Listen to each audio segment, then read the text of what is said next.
জীবন আমার, সমস্যা আমার। মাথা ব্যথাটা যদি আপনার হয় তাহলে আমার পরামর্শ হইতেছে প্যারাসিটামল 3 বেলা। আমি তো নিষ্পাপ মাসুম, কিচ্ছু করি না, এমন একটা পোলা। তাই পোলা না,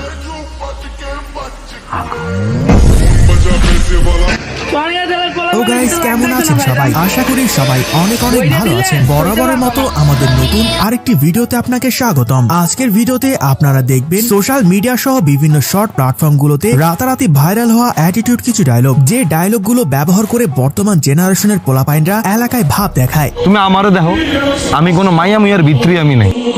পোলা মানুষ জীবনে বিদেশ যাবো, টাকা পয়সা কামাইবো, মায়া মানুষ এমনি ফুল করে চলে যাবো। ওই সকালে নাস্তার পর একটা, দুপুরে একটা, খাওয়ার পর আর রাইতে ডিনারের পর একটা টান না দিলে কেমন জানি লাগে, মানে কি জানি খাই নাই, অস্থির অস্থির লাগে। সুতরাং গাইস, আমাদের সাথে আপনিও অ্যাটিটিউড কাকে বলে, কত প্রকার ও কি কি সবকিছু একসাথে জানতে আজকের ভিডিওটি সম্পূর্ণ দেখার অনুরোধ রইল। কেননা শেষে এমন কিছু ডায়লগ রয়েছে যা আপনার রক্ত গরম করে দেবে। পোলাপাইন জিত করলে বাদশা, আর মাইয়ারা জিত করলে ওই জগে পানি দে। আর হ্যাঁ গাইস, ভিডিও শুরুর আগে যারা এখনো আমাদের চ্যানেলটি সাবস্ক্রাইব করেননি তারা অবশ্যই সাবস্ক্রাইব করে পাশের বেল বাটনে ক্লিক দিয়ে রাখবেন। ধন্যবাদ। সো গাইস, লিস্টের শুরুতেই দেখবেন অ্যাটিটিউড কিং পাশা ভাইয়ের ভালোবাসার অলিগলি নাটকের রক্ত গরম করা একটি ডায়লগ। আমার কাছে যে মেশিন আছে ওটি করলাম অবৈধ না, লাইসেন্স করা, আইন কানুনও জানি, সবসময় বাইর করানো যায় না। আর যদি বাইর করে ফলাই, লাশ না ফলায় কিন্তু।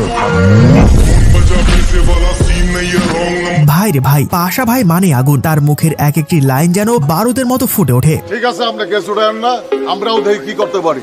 পরে শহর থেকে কেউ হারাই গেলে আবার কাইদেন না। আপনি কি আমাকে থ্রেট দিতেছেন? পাশা কাউরে থ্রেট দেয় না, পাশার আওয়াজটাই একটা থ্রেট।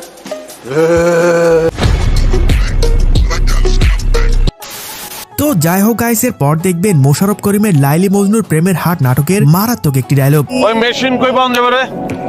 মেশিন কি এর মেশিন? টাকা গুণনের মেশিন কই পাওয়া যাবে? ক যত টাকা লাগে কিনবো। টাকা গুণনের মেশিন দিয়ে আপনি কি করেন? ওই বেটা, খালি হাতে এত টাকা গুণন যায় নাকি? টাকা গুনতে গুনতে আমার আঙ্গুল মাঙ্গুল সব ব্যথা হয়ে গেছে, মেশিন লাগবো একটা। মোশাররফ করিমকে নিয়ে তো আর আলাদা করে কিছু বলার নেই, বিকজ তার বেশিরভাগ ডায়লগ মানুষের মুখে মুখে বলে বেড়ায়। আমার বাপের রাজা, আমার দাদার রাজা, আমি নিজের রাজা। তুই চিনোস না আমারে, তোর বাপের চিনে আমার। ঠিক আছে।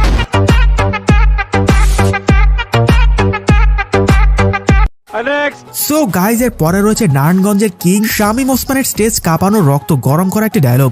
আমার কোনো মাস্তান দরকার নাই, লাঠির দরকার নাই, বন্দুকের দরকার নাই, কারণ আমি নিজেই জানি আমার চেয়ে বড় মাস্তান কেউ নাই। তো যাই হোক গাইস, এর পর দেখবেন টিকটকের নাম না জানা কিছু সেলিব্রিটিদের রাতারাতি ভাইরাল হওয়া অস্থির কিছু ডায়লগ। যাই করো নাই করো, স্বার্থে আঘাত দিও না, তুমি কে দ্বিতীয়বার ভাববো না। তোর সারাদিন কাটে নদীর তলে, আবার আইসা বলস তোর নামে ফরিও চলে। পিনিকে আসস লেবু খায়। সো গাইজ, এর পরে রয়েছে হোটেল রিল্যাক্স সিরিজে নোয়াখালীর জাকির ওরফে পাভেলের টিকটক কাঁপানো অ্যাটিটিউড একটি dialogue. Hey lady, this is Ju. Hello, I'm Oishi. Nice to meet you. Same here.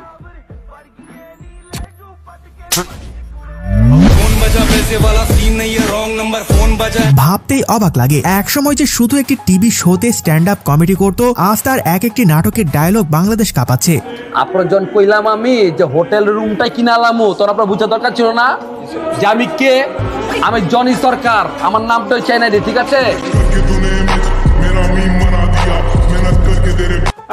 তো যাই হোক গাইস, এর পর দেখবেন ওমর অন ফায়ারের টিকটকের ফরেতে ঝড় তুলে দেওয়া মারাত্মক কিছু ডায়লগ। যদি 2023 সালে আমার ব্যবহারে কেউ কোনো কষ্ট পাইয়া থাকেন, তাইলে 2024 সালে তারা আমার থেকে একটু দূরেই থাকেন, কারণ সাল বদলাবে, আমি না। অভাবের সময় অপমান গায়ে লাগাইতে নাই, তাই চুপচাপ সহ্য করতেছি। একবার কাটতে দেও অভাব, অনেক ভয়ঙ্কর হইব এই অপমানের জবাব। সো গাইজ এর পরে রয়েছে পলাশ ওরফে কাবিলা নেট দুনিয়ায় রাতারাতি ভাইরাল হওয়া দুই নাটকের অ্যাটিটিউড একটি ডায়লগ। তুই একটা মেয়েকে প্রপোজ করছিস, ওই মেয়ে তোকে রিজেক্ট করবে, আবার প্রপোজ করবি, আবার রিজেক্ট করবে, আবার প্রপোজ করবি, আবার রিজেক্ট করবে। এরকম করতে করতে তুই প্রপোজ করতেই থাকবি আর ওরা তোকে রিজেক্ট করতেই থাকবে। এরকম প্রপোজ করতে করতে রিজেক্ট খাইতে খাইতে এমন একটা দিন আসবে যেদিন দেখবি একটা মেয়ে আচমকা তোকে প্রপোজ করে বসছে। তখন তুই কি করবি? দিনে মুখে জড়াই ধরবো। নো, তখন তুই ওকে রিজেক্ট করবি।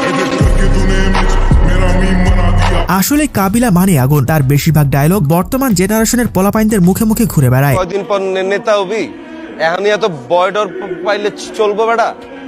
কনস্ট্রাকশন বিল্ডিং এ যেটি সাজায় রাখছি এটি দেখলেই তো বেটা নগদে ফিট হয়ে যাবে।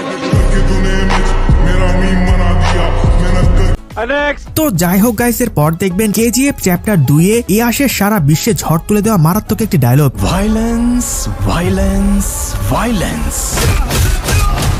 I don't like it. I avoid.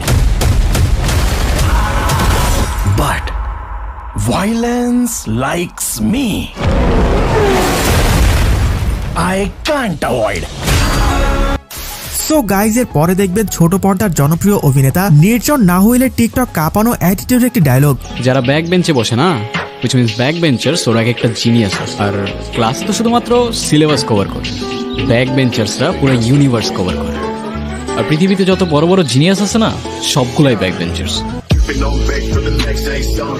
Anyway guys, back bencher পোলাপাইনরা কমেন্টে আওয়াজ দিয়ে যাবেন। তো চলুন নির্জনের আরেকটি মারাত্মক ডায়লগ দেখে আসি। গুরু, তুই কিন্তু খুব বেশি বার বাড়তেছিস।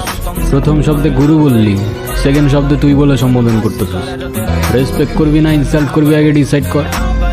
আই গেস তুই রেসপেক্ট করবি, কারণ ইনসাল্ট করার রাইট তোর আমি দেই। তো যাই হোক গাইস, এর পর দেখবেন সোশ্যাল মিডিয়ার জনপ্রিয় content creator emotional man Liton ভাইয়ের অস্থির কিছু ডায়লগ। আমার বাবা আমার গর্ব না হলেও আমি কিন্তু আমার বাবার গর্ব হয়েছি। তোমরা বাবার হোটেলে খেয়ে দিন পার করলেও আমি কিন্তু নিজের টাকায় আমার বাবার নামে হোটেল লিখে দিয়েছি। শিয়াল অনেক চালাক হওয়া সত্ত্বেও মানুষ কুকুর পোষে, কারণ জীবন চলার পথে চালাক নয়, বিশ্বস্ততার প্রয়োজন। তো যাই হোক গাইস, সর্বশেষ এখন দেখবেন টিকটক কাঁপানো সেলিব্রিটিদের রাতারাতি ভাইরাল হওয়া অ্যাটিটিউড কিছু ডায়লগ। কাকে খুঁজতেছ? আমাকে? আমি তো হারিয়ে গেছি প্রতিষ্ঠিত হওয়ার শহরে। বাপের হালাল টাকা খায়া বড় হয়েছি, একটু জমিদারি ভাব তো থাকবেই। সো গাইজ, আজকে এই পর্যন্তই। দেখা হচ্ছে পরবর্তী কোনো ভিডিওতে নতুন কিছু নিয়ে। এতক্ষণ সাথে থাকার জন্য ধন্যবাদ।